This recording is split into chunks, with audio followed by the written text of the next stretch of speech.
Hello guys. आज मैं आपको बताने जा रहा हूँ जनरल ऑर्गेनिक केमिस्ट्री जीओसी के कुछ क्वेश्चन प्रीवियस ईयर में जो 2026 में आ रखे हैं जेई में। ओके, तो डिस्कस करते हैं विद एक्सप्लेनेशन के साथ इसके। और जो भी जहाँ पे मैकेनिज्म अगर पॉसिबल होगा, वैसे इसमें तो मैकेनिज्म आता नहीं, बट स्टिल जहाँ पे भी होगा उसको देखेंगे। ये इससे जितने भी क्वेश्चन आते हैं बहुत आसान क्वेश्चन आते हैं, तो इसको छोड़ के नहीं जाना है। बहुत ही आसान क्वेश्चन आते हैं, तो इसको अच्छे से करना है हमें। ओके, ये बात ध्यान में रखना। सेकंड पॉइंट, इससे अराउंड 20 क्वेश्चन आ रखे हैं। जो जैन सेशन हुआ था उसमें 20 क्वेश्चन के आसपास आ रखे हैं, तो देख लो कितना इंपॉर्टेंट है। दूसरा अमाइंस, अमाइंस से भी 20 के आसपास क्वेश्चन आ रखे हैं। ठीक है, तो इसके अकॉर्डिंग तुम्हें अप्रोच करना है कि ये सारे क्वेश्चंस के कैसे रखे। कुछ क्वेश्चन अच्छे अच्छे क्वेश्चन मैंने कर रखे हैं। Okay, let's start. ओके, तो जैसे पहला क्वेश्चन है, the cyclic cations having the same number of hyperconjugation are. मतलब इन्होंने दे रखा है ये स्ट्रक्चर से। अब इसमें बोला है कि same number of hyper conjugation होता है। कितने कौन कौन से कॉम्प्लेक्स है जिसमें same number of hyper conjugation है, तो इसको काउंट कर सकते हो। जैसे तुम्हें पता होगा, मैं इसको यहाँ पे एक्सप्लेन करने करूंगा कि जैसे तुम्हें पता होगा कि कैसे देखते हैं हम। Number of alpha hydrogen count कर लेते हैं। जितना अल्फा हाइड्रोजन होता है उतना ही हमारा क्या होता है, नंबर ऑफ अल्फा, हाँ, हाइपर कॉन्जुगेटिंग स्ट्रक्चर होता है ना। Number of hyper conjugating structure होता है, ये होता है। अब देखो, तो सबसे पहले क्या काउंट करना है, नंबर ऑफ अल्फा हाइड्रोजन। अगर थोड़ा सा मैं इसके पीछे कॉन्सेप्ट भी दे देता हूं। अगर सपोज करो हमारे पास डबल बॉन्ड का है, ठीक है, तो इसको क्या करते हैं हम, इसको ऐसे सर्कल टाइप का कर लो। इससे डायरेक्टली अटैच जो कार्बन होता है वो अल्फा कार्बन होता है। लाइक ये हमारा अल्फा कार्बन हुआ, मान लो ऐसे है, कुछ ऐसे दे रखा है, ठीक है, ऐसे है। तो ये हमारा क्या हुआ, जो एडजस्ट डबल बॉन्ड से डायरेक्टली अटैच कार्बन वो अल्फा कार्बन होता है। उसके बाद जो कार्बन होता है वो बीटा। जैसे यहाँ पे ये बीटा कार्बन, ये कौन सा carbon, alpha beta gamma carbon. ये कौन सा कार्बन, डेल्टा कार्बन। ठीक है, ऐसे बढ़ता जाता है। डबल बॉन्ड से directly alpha carbon, beta carbon, gamma, delta carbon. ठीक है ना, इस तरीके से ये हमारा पड़ता है। उसके बाद थीटा बाय, तो उसको उसके अकॉर्डिंग हमें नहीं देखना, बस हमें अल्फा बीटा तक ध्यान में रखना है। ओके, बट अगर सपोज करो तुम्हारे पास क्या आ गया, कोई सिस्टम ऐसे आ गया जहां पे पॉजिटिव चार्ज है। जैसे ये पॉजिटिव चार्ज है, तो यहाँ पे क्या होगा, एक सेकंड, हाँ, यहाँ पे क्या होगा, ये हमारा अल्फा कार्बन है। तो इससे जहां पे भी फंक्शनल ग्रुप है या जिससे पॉजिटिव चार्ज नेगेटिव चार्ज जो भी है वॉट एवर है, उससे directly attach adjacent carbon atom is known as alpha carbon. Like that, this one is alpha carbon, this is beta carbon. Okay, so ये पता होना चाहिए। अब अल्फा कार्बन से जितना हाइड्रोजन अटैच होगा वो अल्फा हाइड्रोजन होगा। और जैसे ये हाइड्रोजन है, तो ये क्या हो गया, अल्फा हाइड्रोजन हो गया। तो अल्फा हाइड्रोजन हो गया। सो अगर टू अल्फा हाइड्रोजन है और यहां पे भी तो अल्फा हाइड्रोजन है, तो हमें सारी पॉसिबिलिटी देखना है। तीन दो पांच, तो दिस हैज 5 अल्फा हाइड्रोजन। तो अगर 5 अल्फा हाइड्रोजन है तो इसको बोल देंगे 5 नो बॉन्ड रेजोनेटिंग स्ट्रक्चर है। 5 no bond resonating structure, that means 5 conjugating structure. तो इस तरीके से हम देखते हैं। तो सबसे पहला मैं number of alpha hydrogen count करो, उसके अकॉर्डिंग बता दो। अब स्टार्ट करते हैं क्वेश्चन। जैसे क्वेश्चन में यहाँ पे क्या दे रखा है, देखो यहाँ पे इन्होंने दे रखा है कि ये है हमारे पास टर्सरी कार्बोकेटायन। अब यहाँ पे एक तो 3 अल्फा हाइड्रोजन ये हो गया, अल्फा कार्बन ये हो गया, तो 3 अल्फा हाइड्रोजन ये हो गया। ये भी अल्फा कार्बन है ना। बता रखे कि कार्बोकेटायन के जितने भी होते हैं वो सारे अल्फा हाइड्रोजन होते हैं। ओके, तो यहाँ पे कितना अल्फा हाइड्रोजन है, 2 अल्फा हाइड्रोजन ये हो गया, 2 अल्फा हाइड्रोजन ये हो गया। और यहाँ पे क्या है, यहाँ पे सिर्फ एक हाइड्रोजन अटैच है ना। तो यहाँ पे क्या हो गया, एक, तो 3 दो 5 एक 6। तो दिस स्ट्रक्चर है 6 अल्फा हाइड्रोजन। ठीक है, यहाँ पे आ जाओ। यहाँ पे कितना होगा, 3 तो ये हो गया, 2 ये हो गया, 5 2 ये हो गया, 7। तो यहाँ पे 7 अल्फा हाइड्रोजन। आई होप कोई प्रॉब्लम नहीं आ रही है। दैट्स वाई मैंने पहले कॉन्सेप्ट बता दिया हाइपर कॉन्जुगेटिंग स्ट्रक्चर का। ठीक है, तो इसमें कोई इशू और प्रॉब्लम नहीं होना चाहिए। तो यहाँ पे 7 अल्फा हाइड्रोजन, इससे देखो बेसिकली एकदम। और पता होगा तुम्हें, जितना ज्यादा अल्फा हाइड्रोजन होगा उतना स्टेबल कंपाउंड होगा। ठीक है, हाइपर कॉन्जुगेटिंग स्ट्रक्चर जितना ज्यादा होगा उतना स्टेबल होगा।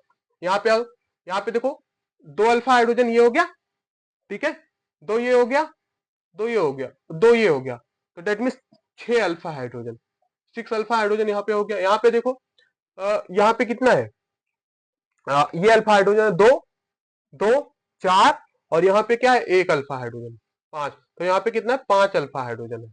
तो इसमें देखो, तो इन्होंने पूछा है कि कौन सा साइक्लिक कार्बोकेटायन है which has same number of alpha hydrogen. So you can see that here is this structure has 6 alpha hydrogen as well as this one also. So A and C has same number of alpha hydrogen which contains 6 number of alpha hydrogen. Yeah, we can say that 6 number of no bond resonating structure. Okay, that is the point. So which option is correct? A and C. Yes, option number 3 is correct. ठीक है, तो इस according approach करना है। Okay, अब देखो simple IPSC का question आ गया। अब आईपीएससी में तुम्हें फंक्शनल ग्रुप आइडेंटिफाई करो, उसके अकॉर्डिंग नेमिंग लिखो। अब यहाँ पे देखो ये दे रखा है, अब सबसे पहले पहचानने आना चाहिए कौन सा फंक्शनल ग्रुप है। ओके, तो पहले देखो जो क्वेश्चंस मैं करा रहा हूं ना, इसको ऐसे नहीं बस देख लिया हो गया, इसको ट्राई करो कि अपने वीडियो को जैसे मैंने ये क्वेश्चन समझाया, इसके बाद इसको पहले ट्राई करो खुद से पॉज करके करने का। अगर खुद से हो गया यस गुड है, अदरवाइज उसके बाद मैच कर लो, है ना, दैट इज द पढ़ने का स्ट्रेटेजी। तो यहाँ पे क्वेश्चन, अब इसको देख के तुम्हें पता होना चाहिए भाई ये कौन सा ग्रुप है, एस्टर फंक्शनल ग्रुप है ना। अब एस्टर ग्रुप में क्या होता है, एस्टर ग्रुप में जो बेसिक नेमिंग होता है एस्टर ग्रुप में होता है एल्काइल एल्केनोएट। एस्टर ग्रुप में क्या होता है, एल्काइल एल्केनोएट, इसका नेमिंग होता है एल्काइल एल्केनोएट। ठीक है, अभी क्या हो गया, जो छोटे चेन के साथ होता है वो तुम्हारा एल्काइल में काउंट होता है, जो ये बड़े वाला चेन होता है उसमें क्या होता है जो ये वाला पार्ट है ये एल्केनोएट हो गया। ओके, ये क्या हो गया, एल्केनोएट, और ये क्या हो गया, एल्काइल हो गया। ठीक है, तो बेसिक नेमिंग ध्यान में रखो, एल्काइल एल्केनोएट होता है, जैसे एथर में होता है एथॉक्सी एथेन या एल्कोक्सी एल्केन होता है, तो उसमें भी ऐसे छोटे बड़ी चेन का देखते हैं। तो ऐसे ये बेसिक बेसिक चीजें इंपॉर्टेंट है, एस्टर की नेमिंग इंपॉर्टेंट है, आ भी रखी है देख लो। ये आ रखा है 22 जैन शिफ्ट 2 में, 22 जैन शिफ्ट 2 में ये हो गया। अब देखते हैं 1 2 3 कार्बन है तो क्या हो गया, ये प्रोपाइल हो गया, नॉर्मल है तो ऑप्शन में देखो कौन कौन सा प्रोपाइल है पहले। ठीक है, propyl n propyl n propyl, यहाँ पे 2 ब्रोमो। तो देखो दो ऑप्शन तो ऐसे ही एलिमिनेट हो गया, अगर बेसिक कॉन्सेप्ट पता है ऐसे ही, तो ये 3 और 4 तो ऐसे ही एलिमिनेट हो गया, ये नहीं होगा ये नहीं होगा, बचा 2 ऑप्शन। ठीक है, N propyl.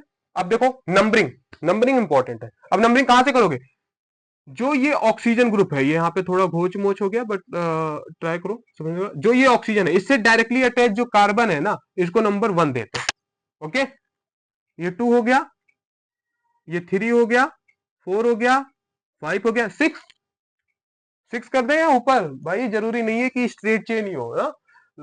Select those carbon which has longest chain, number of possible number of carbon जो है मैक्सिमम हो। ठीक है, it not need to be straight, मतलब जरूरी नहीं है कि वो सीधी हो, कहीं भी हो सकता है। तो 5, ये हो गया हमारे पास 6, ये हो गया 7, तो 7 कार्बन की चेन हो गई। अब इसका लिखो नेमिंग, क्या हो जाएगा, एन प्रोपाइल। क्यों, क्योंकि एन आइसो क्या होता है, आइसो होता है 1 sided branch, this is known as iso. Neo क्या होता है 2 साइडेड ब्रांच। नॉर्मल क्या होता है, नॉर्मल ये हो गया एन प्रोपाइल। ठीक है, तो that's why here written is has n propyl.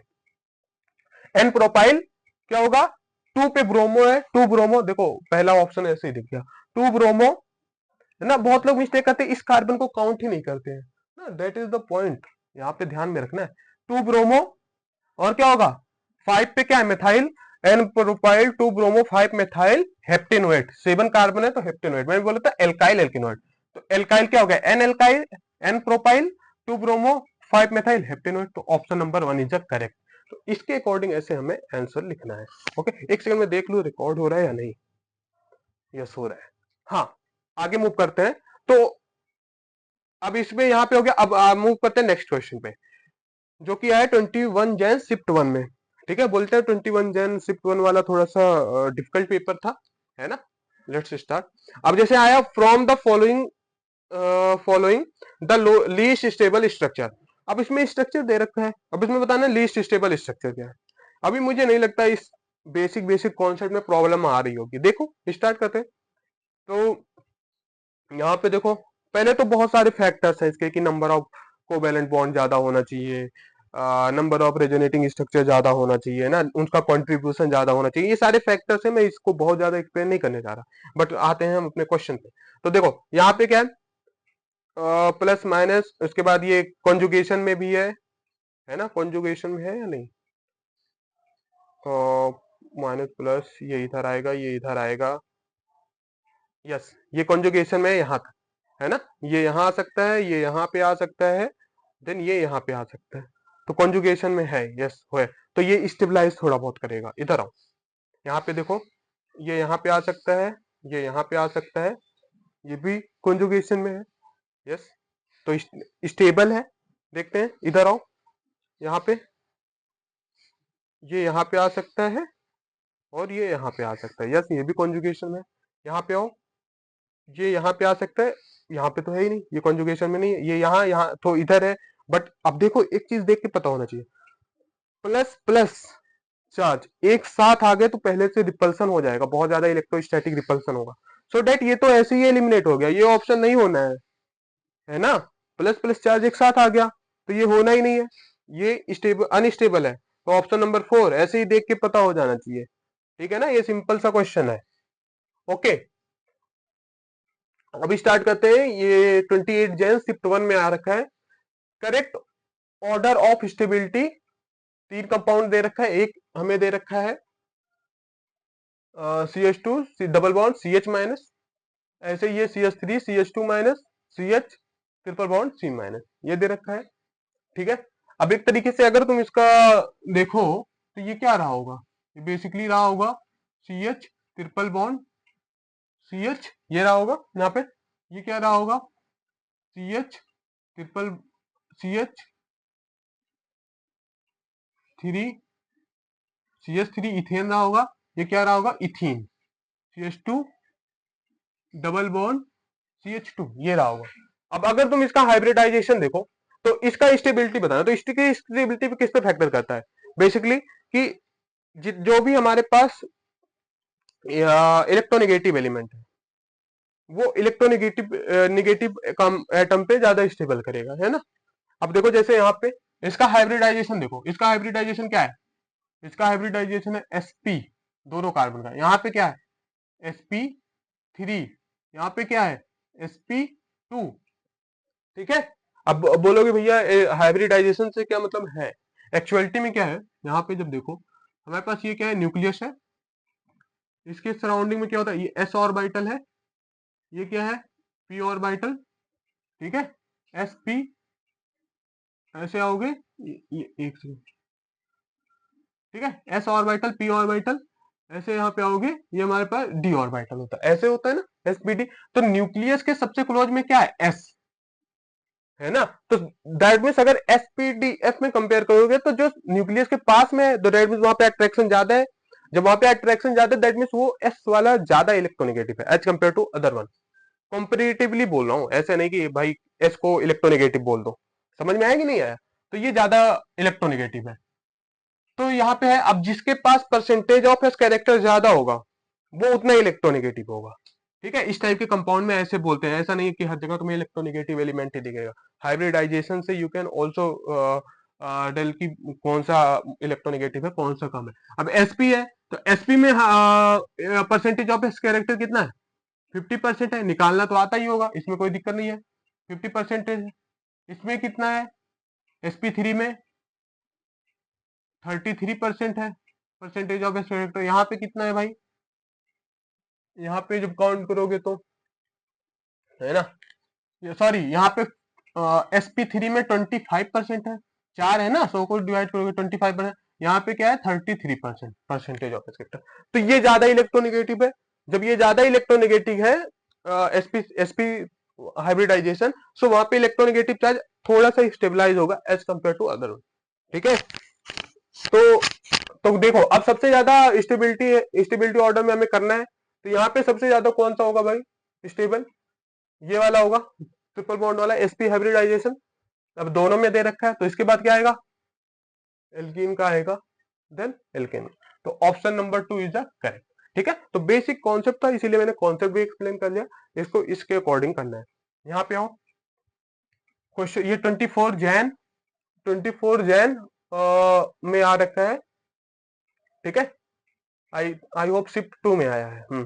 Arrange the following alkenes in decreasing order of stability, अब ये एल्कीन्स दे रखा है, इनके डिक्रीजिंग ऑर्डर में एक्सप्लेन करना है। देखो मैंने यहाँ पे बताया था अभी कॉन्सेप्ट, मैं यहाँ पे लिख देता हूँ कॉन्सेप्ट। देखो एक कॉन्सेप्ट से दो क्वेश्चन आए, एक ये आया और एक यहाँ पे आया था, ठीक है, हाइपर कॉन्जुगेटिंग स्ट्रक्चर की कॉन्सेप्ट पे। अब यहाँ पे डबल बॉन्ड का आ गया। अब देखो मैंने बताया नंबर ऑफ अल्फा हाइड्रोजन ज्यादा तो स्टेबिलिटी ज्यादा। अब यहाँ पे अल्फा हाइड्रोजन काउंट करो कितना है, यहाँ पे काउंट करोगे तो दो तीन इसके पास है, तीन छह, तीन नौ, तीन बारह, तो it has 12 alpha hydrogen. So we can say that it has 12 number of no bond resonating structure. जितना ज्यादा नो बॉन्ड रेजोनेंस स्ट्रक्चर ज्यादा उतना ज्यादा स्टेबल। तो 12 है, यहाँ पे कितना है, ये ट्रांस है, ट्रांस है, और कितना अल्फा हाइड्रोजन है, 6 अल्फा हाइड्रोजन, ठीक है। सिस ट्रांस का भी रोल आएगा। यहाँ पे कितना है, यहाँ पे 9 अल्फा हाइड्रोजन है, यहाँ पे कितना है, 6 अल्फा हाइड्रोजन, बट ये सिस है। तो अगर अब देखो ये तो पक्का हो गया कि सबसे ज्यादा किसका होगा, थर्ड का होगा, सॉरी फर्स्ट होगा सबसे ज्यादा स्टेबल। तो फर्स्ट किसमें किसमें है, इसमें और इसमें फर्स्ट है। देन क्या होगा, 9 वाला होगा, थर्ड थर्ड, देखो दोनों में सेम है। अब इस सिस और ट्रांस में आ रहा है कंफ्यूजन। तो तुम्हें पता होना चाहिए कि trans is more stable as compare to cis में, क्योंकि वो क्रिस्टल लैटिस में एकदम एग्जैक्ट फिट होता है, और भी उसके बहुत सारे फैक्टर है। तो इसलिए इसका ऑप्शन नंबर 4 है, ठीक है। ऐसे करना है क्वेश्चन। अब करते हैं move question number next question पे, जो कि है 24 जैन शिफ्ट 1 में आ रखा है, ये शिफ्ट 2 में आया था। इसमें बोला है क्या, arrange the following carbocation in decreasing order of their stability. अब ये कंपाउंड है, मैं इसको इरेज करता हूं सो डेट यहाँ पे एक्सप्लेन कर सकूं, ठीक है, इसको यहाँ पे एक्सप्लेन कर सकूं। एक सेकेंड, ओके, क्योंकि इसका स्ट्रक्चर बनाना पड़ेगा ना, बिना स्ट्रक्चर बनाए नहीं कर सकते हो। कहाँ गया इरेज करने वाला, कोई नहीं। तो यहाँ पे अगर देखोगे तो पहला क्वेश्चन क्या है, पैरा ब्रोमो। पहली बात तो स्ट्रक्चर बनाने आना चाहिए भाई, बिना स्ट्रक्चर बनाए नहीं कर सकते हो क्वेश्चन, ये इंपॉर्टेंट है, ये ध्यान में रखना, ठीक है। अब जैसे ये पहला पार्ट है, पहला में क्या है, पहला है para bromo, para bromo C6H4, मतलब क्या हो गया, ये बेंजीन टाइप हो गया, ओके।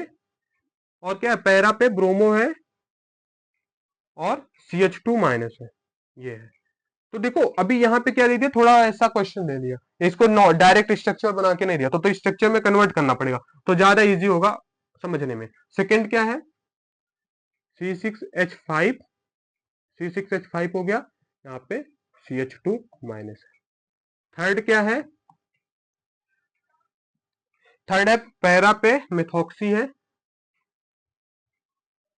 पैरा पे क्या है भाई, मिथॉक्सी OCH3 है, ठीक है। और क्या है ऊपर CH2 माइनस। फोर्थ क्या है, फोर्थ क्या है भाई, फोर्थ है पैरा पे CHO है, बेंजल डिहाइड है एक टाइप का, CHO, और यहाँ पे क्या है CH2 माइनस।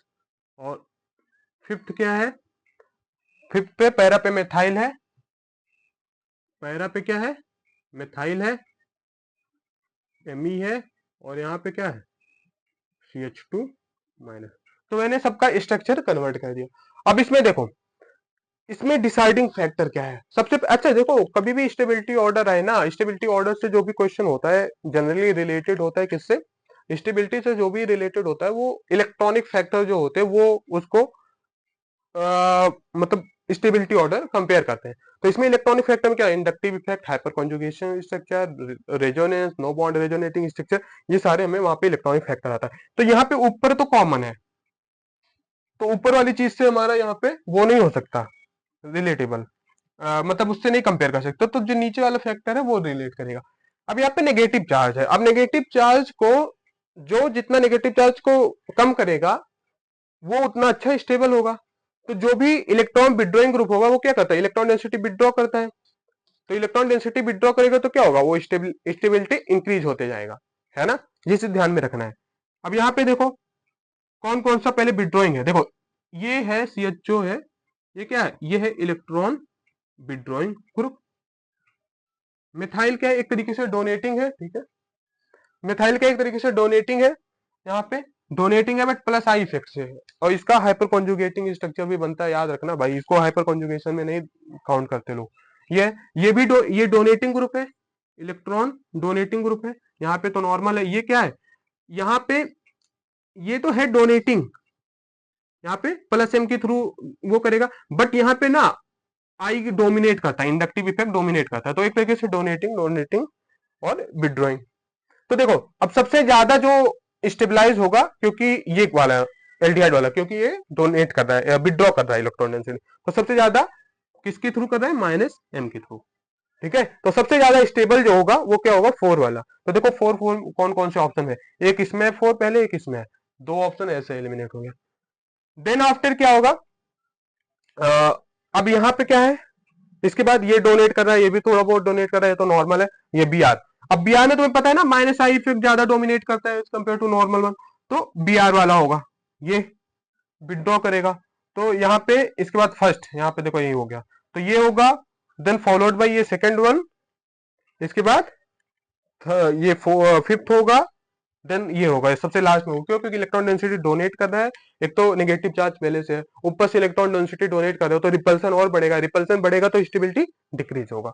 ठीक है, तो ये ध्यान में रखना, तो इसका ऑप्शन नंबर 3 हो जाएगा। ठीक है, इस तरीके से क्वेश्चन करना है। एक चीज ध्यान रखना, अगर सेम चार्ज ज्यादा होते हैं, जैसे अगर इलेक्ट्रॉन डेंसिटी पहले से उस पर इलेक्ट्रॉन डेंसिटी आ रहा है, तो उस पर क्या होगा, रिपल्सन होगा, रिपल्सन होगा तो स्टेबिलिटी कम होगा। ठीक है, तो उसको कोई ऐसा चाहिए कि जो उसका इलेक्ट्रॉन डेंसिटी विड्रॉ कर सके। इलेक्ट्रॉन डेंसिटी जब विड्रॉ करता है तो क्या होता है, उस पर चार्ज कम होता है, चार्ज जब कम होगा तो बेसिकली वो स्टेबलाइज के थ्रू होगा। ठीक है, तो एक चीज ये ध्यान में रखना। तो ओवरऑल जीओसी से बहुत आसान आसान क्वेश्चन आते हैं, उसमें कोई ऐसा वो नहीं है, जीओसी तो बहुत अच्छे से पढ़ के जाना चाहिए। ठीक है ना, आइसोमेरिज्म से भी इस बार थोड़ा कम पूछा था, बट यह पूछ सकता है ना। मैं एक बताऊंगा, इसके बाद एक वीडियो ऐसा बनाऊंगा कि जिसमें बता दूंगा कि कौन से चैप्टर से कितना इंपॉर्टेंस है, या कैसे तुम अप्रोच करो अपने अप्रैल वाले सेशन में, मेंस में। ओके, अच्छे से पढ़ो, ऑल द बेस्ट। और ये मैंने ऑलमोस्ट सारे चैप्टर का पीवाईक्यू जो जैन सेशन में आया था वो करा रखा है। Okay, if you want you can go through it, और अच्छे से समझ के करना, मेन पॉइंट ये है। Okay, all the best.